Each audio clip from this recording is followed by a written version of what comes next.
फरिश्ता murder case हुआ था, rape and murder case. उसका बाप गया था थाने में रिपोर्ट दर्ज करवाने के लिए, पुलिस वालों ने रिपोर्ट दर्ज नहीं की थी।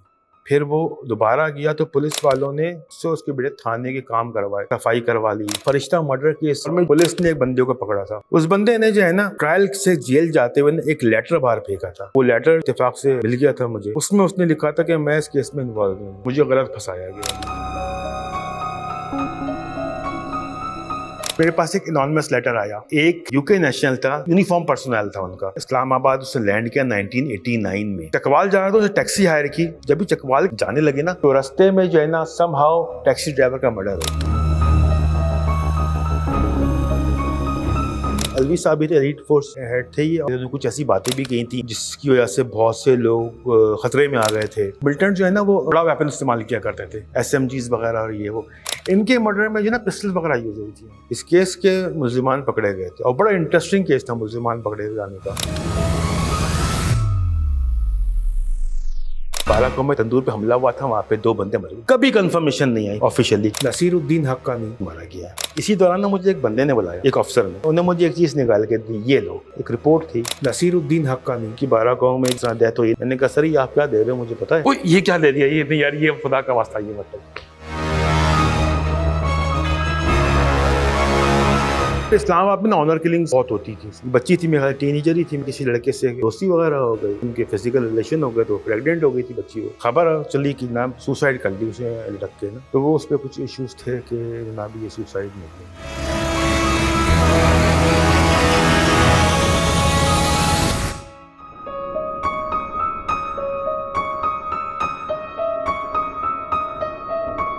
मेरे मामू जर्नलिस्ट थे।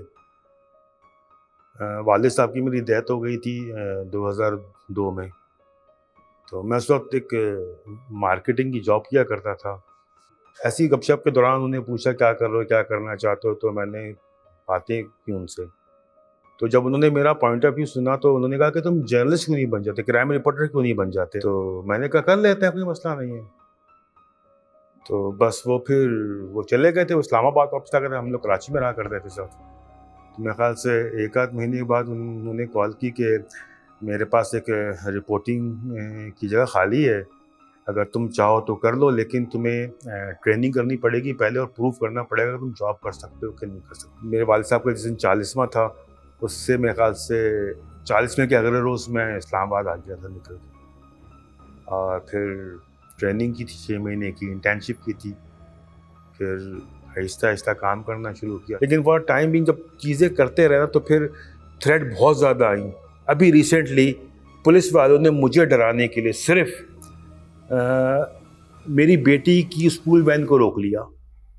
स्कूल वैन को रोक के उन्होंने, पुलिस वालों ने ये किया कि स्कूल की वैन में जितने बच्चे थे ना उनको दूसरी वैन में बुलवा के घर भेज दिया और मेरी बेटी को अकेले वैन में बिठा के रखा कि अपने बाप को बुलाओ तो छोड़ूंगी। हमें ये सिखाया गया है कि जब आप जर्नलिस्ट हो ना तो आप इंसान नहीं हो। जब इंसान हो गए ना आपकी फीलिंग्स आ जाती हैं, लेकिन है तो इंसान, आती है फीलिंग्स। बहुत सी स्टोरी करते हुए ना आप यकीन करो कि मतलब मैं ये कहता हूँ कि स्टोरी दिल से इसलिए की है कि यार वो उसमें ना दिल पसीज जाता है, तकलीफ होती है अंदर से, यार ये क्या हुआ है। ये आई थिंक 2006 या 7 की बात है, लाल मस्जिद पहले की बात है ये। एक आइस वेंडर ने खुदकुशी की थी, अपने आप को आई थिंक गोली मारी थी, मुझे याद नहीं रहा। अपारा चौक का वाक़या है ये। एक दोस्त थे हमारे सोर्स, उसके पास एक सुसाइड नोट था उसके पास।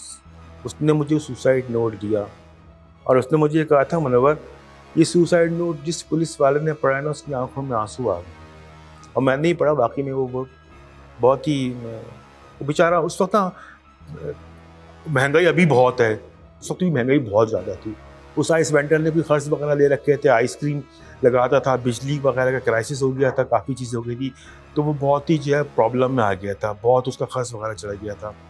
तो उसने अपना वो गोली मार के खुदकुशी कर ली थी और कहा था कि ये आइसक्रीम की मशीन फ़लाँ को दे देना, ये मेरी मोबाइल से मेरे फ़लाँ को दे देना। और फिर मुझे किसी कराची से बिजनेसमैन ने लेटर लिखा था कि आपकी हमने स्टोरी पढ़ी और बहुत ही इस तरह की थी, आप मुझे उस आइसक्रीम वेंडर की फैमिली का अगर नंबर दे सकें तो आप मुझे, हम उनका फाइनेंशियल सपोर्ट करना चाहते हैं।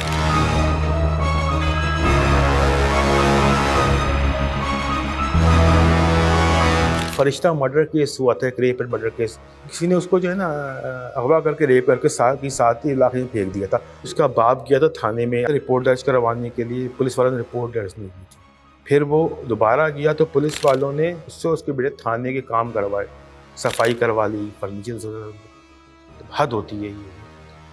फिर बच्ची की डेड बॉडी मिली तो उसके बाद जो है वो FIR वगैरह हुई थी। उसके ऊपर काफ़ी शोर मचा था इस्लामाबाद में, बहुत ज़्यादा शोर मचा था।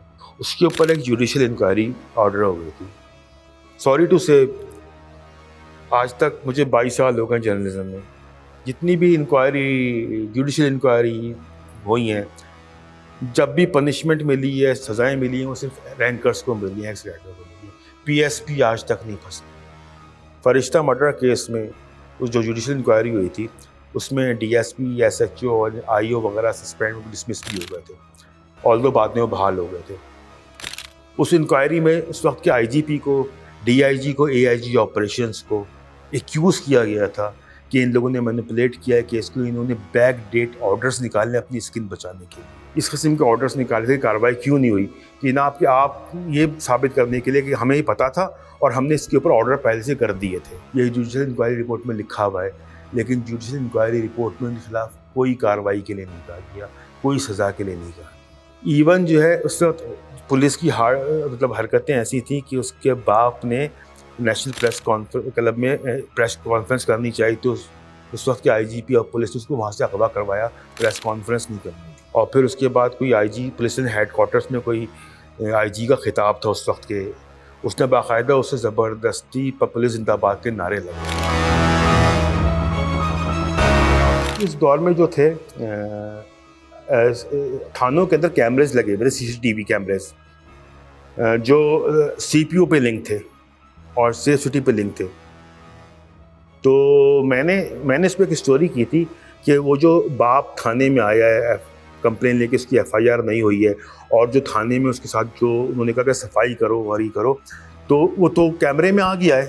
तो CPU IGP ऑफिसर को भी कहते हैं, CPU में जो कैमरे लगे हुए तो वो लोग क्या करें कि उन्होंने ये चीज़ को देखा नहीं है।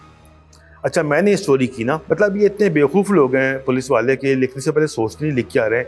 इन्होंने तरदीद भेजी मेरी इस स्टोरी के ऊपर, और तरदीद क्या भेजी कि जो थाने में कैमरे लगे वो सही काम कर रहे हैं। तो मैंने भी अपनी स्टोरी में यही लिखा था, भाई उस काम करें तो आपने कार्रवाई क्यों नहीं की उसके ऊपर। फरिश्ता मर्डर केस में पुलिस ने एक बंदे को पकड़ा था और वो जो बंदा पकड़ा गया था ना, वो माजी में इस किस्म की चीज़ें कर चुका था, और लेकिन उसको कन्विक्शन इसलिए नहीं हुई थी कि उसको माफ़ी मिल गई थी विक्टिम की तरफ से। हालांकि ये इस केस में माफ़ी मिलती नहीं नॉर्मली, क्योंकि केस ये है क्राइम अगेंस्ट स्टेट है। ये वो बंदा सही पकड़ा था या गलत पकड़ा था, उस बंदे ने जो है ना, जब उसको पकड़ा गया, ट्रायल वगैरह चल रहा था, तो उसने ट्रायल से जेल जाते हुए एक लेटर बाहर फेंका था। वो लेटर जो है इत्तेफाक से मिल गया था मुझे। उसमें उसने लिखा था कि मैं इस केस में इन्वॉल्व नहीं हूँ, मुझे गलत फंसाया गया। उस पर प्रेशर बहुत था उस केस में, उनको कोई बकरा चाहिए था इस केस में।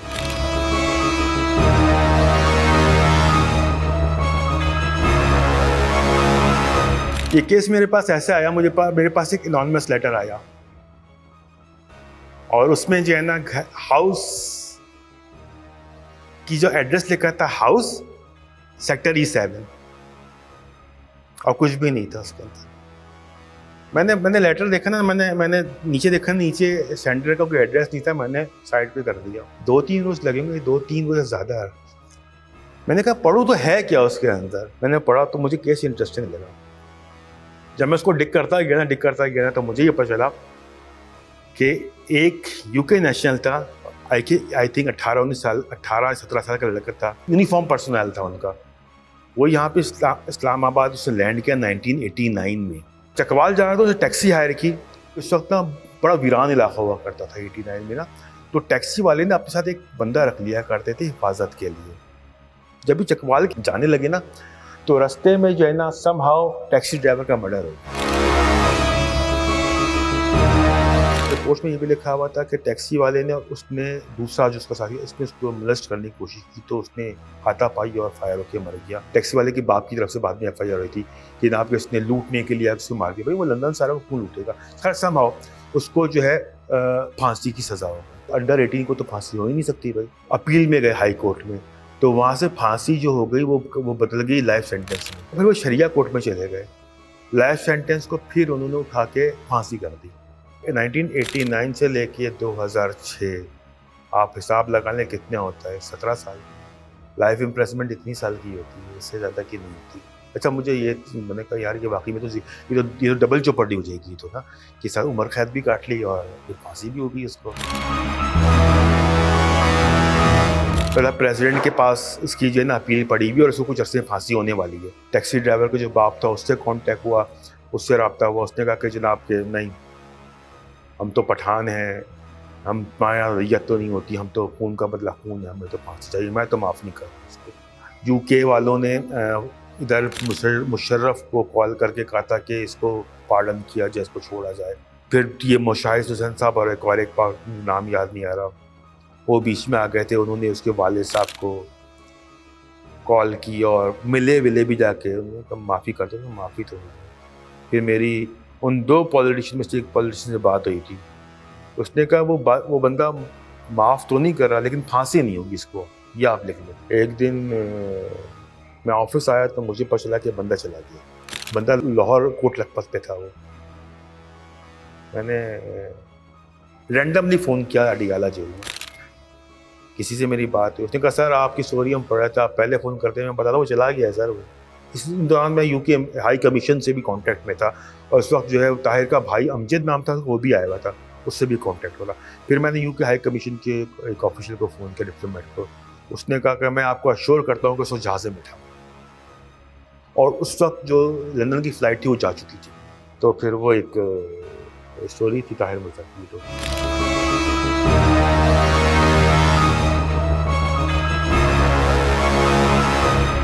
ये अलवी साहब भी थे, एलीट फोर्स के थे, हेड थे ये, क्योंकि अलवी साहब एक बड़े अच्छे अफसर थे और काफ़ी अच्छा अफसर जो होता है ना वो ये होता है, काम वो बड़े बड़े करता है लेकिन वो लो प्रोफाइल में रहता है हमेशा। वो काफ़ी उन्होंने बड़े बड़े ऑपरेशन किए थे, लो प्रोफाइल रहते हुए, तो उनकी जो है चीज़ें निकल जाती हैं, उनके खिलाफ कुछ लोग अगेंस्ट भी हो गए थे, उन्होंने कुछ ऐसी बातें भी कही थी जिसकी वजह से बहुत से लोग ख़तरे में आ गए थे। और जो है इन्होंने लेटर भी लिखा था कियानी साहब को इस हवाले से, लेकिन उस वक्त के जो थे आर्मी चीफ उनको, लेकिन कोई जवाब नहीं आया था, तो काफ़ी उस वजह से उनको काफ़ी कंसर्न थे कि अब शायद चीज़ें मज़ीद ख़राब हो सकती हैं, तो जिसके बाद ये जो है इंसिडेंट थे। उस वक्त मिलिटेंट जो है ना वो बड़ा वेपन इस्तेमाल किया करते थे, SMGs वगैरह, और ये वो इनके मर्डर में जो ना पिस्टल वगैरह ये गई थी। और उस वक्त भी शक हो रहा था कि यार वाकई में ये मिलिटेंट हैं। इस केस के मुल्ज़िमान पकड़े गए थे और बड़ा इंटरेस्टिंग केस था मुल्ज़िमान पकड़े जाने का। कुछ अरसे बाद I-8 में एक बिजनेसमैन की किडनैपिंग हुई थी।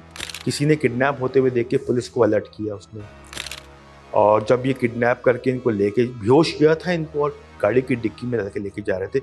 मोटरवे टोल प्लाजा पे जो कॉरिडोर होता है ना, ई-टैग, जहाँ आजकल ई-टैग होता है, वहाँ पे टोकन टोल टैक्स दिया था।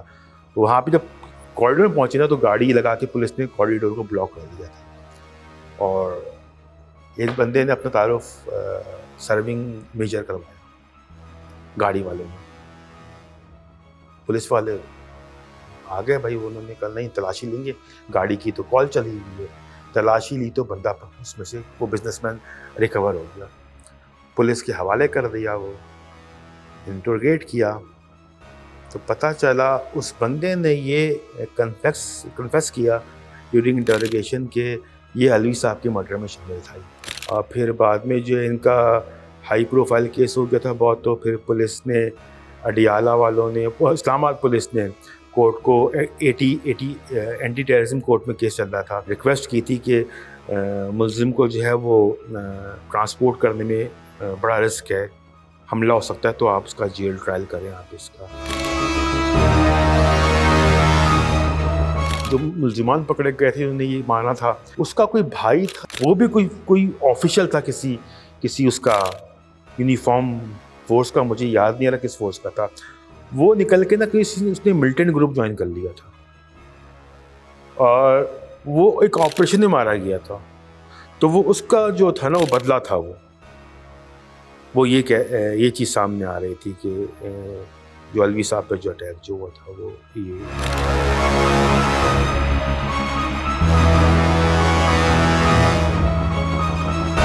बालाकोट में तंदूर पे हमला हुआ था, वहाँ पे 2 बंदे मरे, 2 बंदों की नहीं हुई। कभी कंफर्मेशन नहीं आई ऑफिशियली। नसीरुद्दीन हक्कानी मारा गया है। उस वक्त आईजी साहब थे सिकंदर हयात साहब। 2-3 रोज के बाद आईजी साहब से, सिकंदर हयात साहब से इंडस्ट्रियल एरिया थाने में मुलाकात हुई। मैंने कहा सर वो क्या हुआ वाक़या? क्या हुआ? मैंने कहा सर नसीरुद्दीन हक्कानी को मार दिया। कहते हैं नहीं कहाँ मारा है? मैंने कहा सर वो मरने वाला कौन था? तंदूर वाला था यार। जब वापस आए वहाँ से निकल के कोई तकरीब थी, उसको इन्वेस्टिगेट किया कि क्या आई जी ने ना, तो पता चला कि भाई एक बंदा मरा था, एक ज़ख्मी हुआ था। जो ज़ख्मी हुआ था तंदूर वाला था, वो कल मर गया है। तो आईजीपी ने आज जो कहा है ना वो तंदूर वाला मरा, वो सही कहा है वो, लेकिन एक बंदा खा गया वो बीच में से ना। तो अच्छा, इसी दौरान ना मुझे एक बंदे ने बुलाया, एक अफसर ने, वो भी रिगार्ड किया करते थे हमारी, ऐसी गपशप लगा रहे थे। उन्हें मुझे एक चीज़ निकाल के दी, ये लो। उसमें लिखा हुआ था, एक रिपोर्ट थी, वो रिपोर्ट मुझे नहीं मिली। मैंने पढ़ी, नसीरुद्दीन हक्कानी की बालागांव में जो है ना, जिस तरह डेथ हुई ना, इसके ऊपर फला चीज़ें हो गई हैं, बड़ा मसला हो गया, काफ़ी चीज़ें लिखी हुई। मैंने कहा सर ये आप क्या दे रहे हो, मुझे पता है क्या दे रहा हूँ। मैंने कहा आप लोगों ने ऑफिशियली मारा है नसीरुद्दीन हक्कानी, जो मारा भी। ओ ये क्या दे दिया, ये नहीं यार, ये खुदा का वास्ता, ये मतलब सर कोई मसला, कोई इशू नहीं है। तो हमने बड़ा एंजॉय किया बातें भी ना इसको। तो मैंने कहा सर अगर आप ले जाते ना बगैर बोले तो आप उछल रहे होते अगले रोज ना। तो वो कभी भी ऑफिशियली नहीं माना गया, लेकिन अनऑफिशियली कंफर्म किया कि वो रिपोर्ट जिसका मैंने आपका जिक्र किया।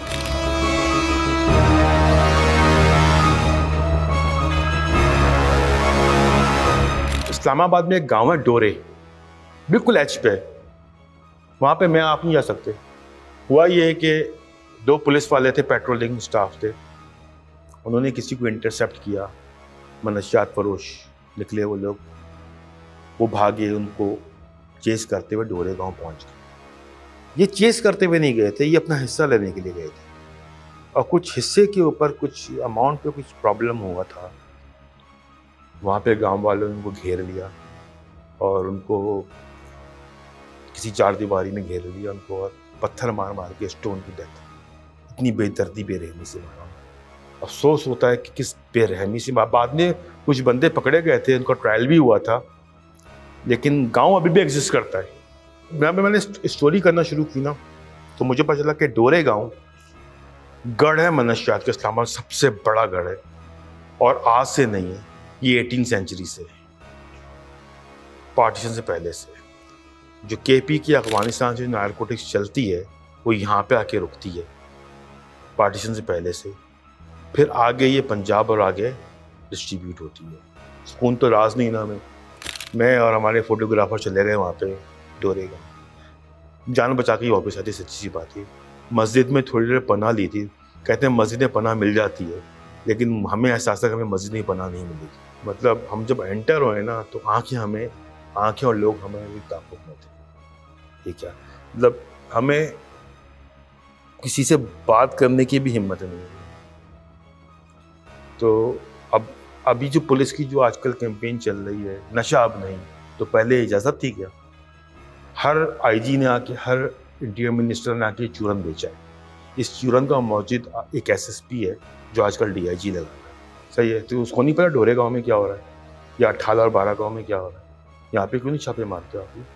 आपको पता है जब इस बंदे ने, इस अफसर के मैंने जिक्र किया, लास्ट टाइम ये चूरन बेचा था, उसमें इन लोगों ने जो थे पैडलर्स उठाए थे, उनसे यूज़र्स के नंबर लिए,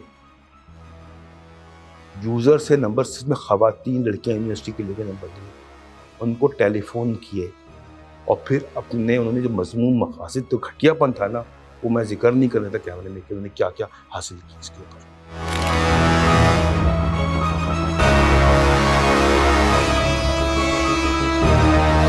इस्लामाबाद में ना ऑनर किलिंग्स एक वक्त था बहुत होती थी। इसमें याद पड़ता है कि एक बच्ची थी, मेरे ख्याल टीनेजर ही थी, मेरे ख्याल से 19 से कम की थी, उसके कोई एरिया में किसी लड़के से दोस्ती वगैरह हो गई, और फिर ये हुआ कि उनके फिजिकल रिलेशन हो गए, तो प्रेग्नेंट हो गई थी बच्ची वो।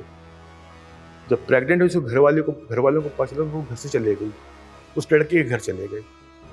तो जो लड़के का बाप था उसने कॉल किया लड़की के घर वालों को, आप उसको ले जाएं। भाई मैं तो नहीं रख सकता इसको, ना मेरा बच्चा इतना, उसका बच्चा इतना बड़ा है कि मैं, वो तो फैमिली नहीं संभाल सकता, वो क्या रखेगा। उसने ले जाएं। तब ये लेकिन लड़की जो अपने बाप के घर नहीं आना चाहती थी, क्योंकि वो एक जिस एरिया से ताल्लुक़ रखते थे वहाँ पे सो कॉल्ड इज़्ज़त का बड़ा मसला होता है। अपने अपने मकासद के लिए इज़्ज़त होती है, वरना नहीं होती है। वो फिर अपने किसी अंकल के घर चले गए थी, मैटरनल अंकल के घर ना, वालदा की साइड के ना। वहाँ पे जो है खबर चली कि नाम सुसाइड कर ली उसे लटक के ना। तो जो उसकी अंकल की जो वाइफ थी उसने बयान दिया था कि मैंने देखा वो खाना पका रही थी, और जब मैं आगे पीछे से आई हूँ तो देखा तो सुसाइड कर दिया उसने। खैर उसको जो भी इस्लामी तालीमात हैं जनाब के वसूल दे के कफन दफन कर दिया। तो जिसके घर में थी ना, जिसके घर में वाक़या, उसने कहा कि यार आगे कॉम्प्लिकेशन ना हो, पुलिस को बता देते कि सुसाइड कर दी, दफना देंगे और क्या हो। तो पुलिस को इत्तला दे दी उन्होंने आके। अच्छा, एक होता है लॉ, उसमें जब इस तरह के हादसा होते हैं तो उस पर रिपोर्ट लिखी जाती है CRPC के तहत, सेक्शन है लॉ की। उसमें पुलिस को इख्तियार में इन्वेस्टिगेट कर सकती है बगैर किसी कंप्लेन के, उसमें कंप्लेन की ज़रूरत नहीं होती। उन्होंने किया काम और वो शुरू की, एविडेंस इकट्ठे करना शुरू, तो पता चला कि भाई वो बात आ गई कि जनाब की प्रेग्नेंट थी और ये वो था। उन्हें पुलिस ने कहा कि यार जब ये सुसाइड की थी, कपड़े ला के गया था, पहले वो कपड़े सारे धोके साफ कर दिए, सारा प्रूफ ख़त्म हो गया उसको। तो वो फिर जो है वो होमोसाइड निकला, कहते तशद्दुद भी हुआ इसके ऊपर, और जो है वो इस तरह की कुछ चीज़ें आ रही है टॉक्सी में के सुसाइड जो होता है हैंगिंग वाला, उसमें ना 2-3 बड़ी टिपिकल चीज़ें होती हैं कि आपकी जो हड्डी डिसलोकेट हो जाती है, आपका वी निशान बन जाता है फंदे का, इस तरह का। तो वो उस पर कुछ इश्यूज़ थे कि ना भी ये सुसाइड नहीं है इस तरह। तो वो फिर केस चला था, ये ऑनर किलिंग बाद में, ये ऑनर किलिंग है। लेकिन ऑनर किलिंग में यार ये होता है ना मसला, हमारे ऑनर किलिंग में सबसे जो बात होती है ना कि मारने वाला भी तो ख़ानदान का ही बंदा होता है ना। अब मिली भगत से हुआ है ना, अगर किसी लड़की को उसके भाई ने मार दिया तो बाप माफ़ कर देगा, भाई बनेगा तो भाई माफ़ कर देगा, माँ माफ़ कर देगा।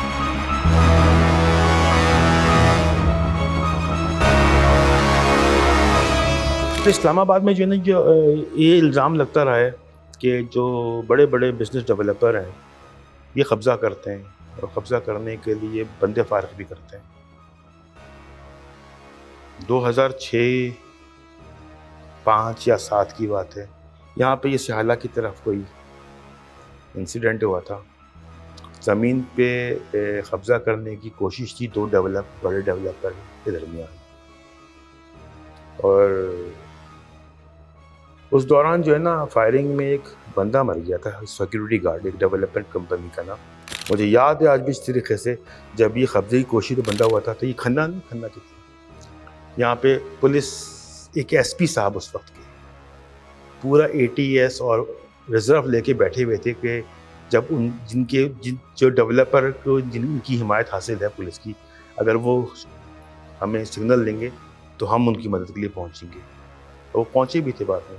खैर वो सिक्योरिटी गार्ड मर गया, गरीब बंदा था, कौन पूछने वाला है गरीबों को यहाँ पे।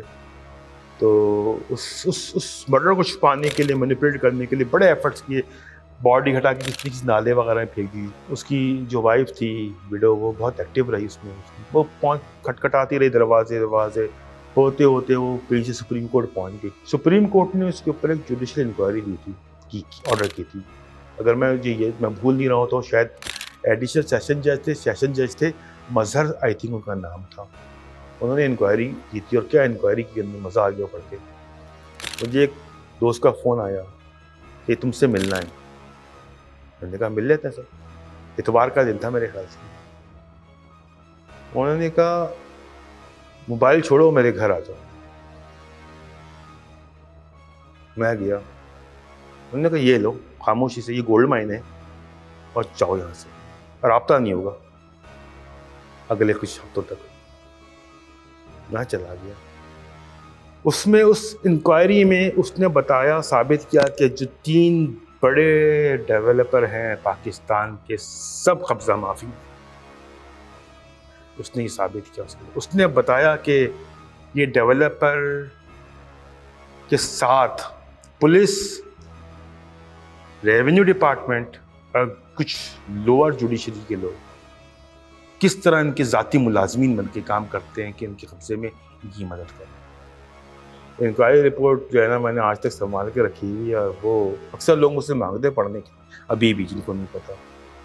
ये मेरी वो स्टोरी जिस पर मैं फ़ख्र कर सकता हूँ कि मैं रिपोर्ट्स पाकिस्तान की जर्नलिज्म कम्युनिटी में वो बंदा हूँ जिसने बहरिया टाउन के हवाले से पहली मर्तबा खबर की थी। लोगों ने ऐसी खबरों को नेगेटिव का या हमारे ख़िलाफ़ खबरों का जो है ना सो कॉल्ड वो टाइटल दे दिया है। तो ये फैक्ट्स होती हैं जो आपने दो नंबरियाँ की हुई होती हैं ना, अपने गलत काम किए होते हैं, ये वो हिडन सच होते हैं। ये एक डेवलपर हैं बहरिया टाउन के, मलिक रियाज, और इनकी एक अपोनेंट हुआ करते थे मलिक बारी। मलिक रियाज साहब जब यहाँ पर आए थे तो मलिक बारी ने इनको चीज़ें दी थी, और फिर ये टाइकून की तरफ गए, लेकिन बाद में इनका फड्डा हो गया। एसएसपी का डीसी वगैरह का ऑफिस हुआ करता था F8 कचेरी में, अगर आपको याद होगा। किसी इंक्वायरी में बुलाया हुआ था, इनका फड्डा हो गया था। पहले ये शुरू में साथ थे, वहाँ से निकले ना, इनको अपना क्या कहते हैं, इंक्वायरी से बाहर एसएसपी की जो ऑफिस की सीढ़ियाँ थी उसके सामने हल्का सा रोड है, बिल्कुल गली हेट गए, वहाँ पे एक दूसरे फायरिंग कर दी। ताहिर आलम साहब एसएसपी ऑपरेशंस हुआ करते थे। वहाँ से निकल के बिल्कुल आगे आके यूँ गली मुड़ के पेट्रोल पंप आता है पीएसओ का, वहाँ पे दूसरी फायरिंग हुई। ताहिर साहब वेपन उठा के, पुलिस गायब, एसएसपी अकेला हुआ या उसका स्टाफ। और उस वक्त एसएसपी ताहिर साहब के पास बड़े जितार बंदे थे, बड़े जितार, मैंने खुद देखा उनको, बड़े तगड़े बंदे थे। वेपन ठक ठक लोड करके बाहर आ गए सारे, कौन कर रहा है, भाग गए सारे के सारे। कोर्ट के अंदर इस तरह के सवालात होते हैं रेप विक्टिम से कि आप उस वक्त क्या पहने हुए थी, कितना पहने हुए थी, उसके बाद क्या हुआ, तो आप जो है वो आधा तो वहीं पे मर जाते हैं। और ये मुख्तारन भाई ने मुझे अपने इंटरव्यू में बताया भी, तो कहती है अभी भी मैं जब जाती हूँ तो मुझे जो नजरें होती हैं वो इस तरह देखती हैं, ताने देती हैं। 2005 की बात बता रहा हूँ मैं। वो कहती है कि जब मैं वापस आती हूँ तो अपने माँ की गोद में बिल्कुल मासूम बच्चे की तरह अपने आप को कर्ल करके उसमें अपनी पनाह ढूंढती हूँ और आंखें मूंद लेती हूँ।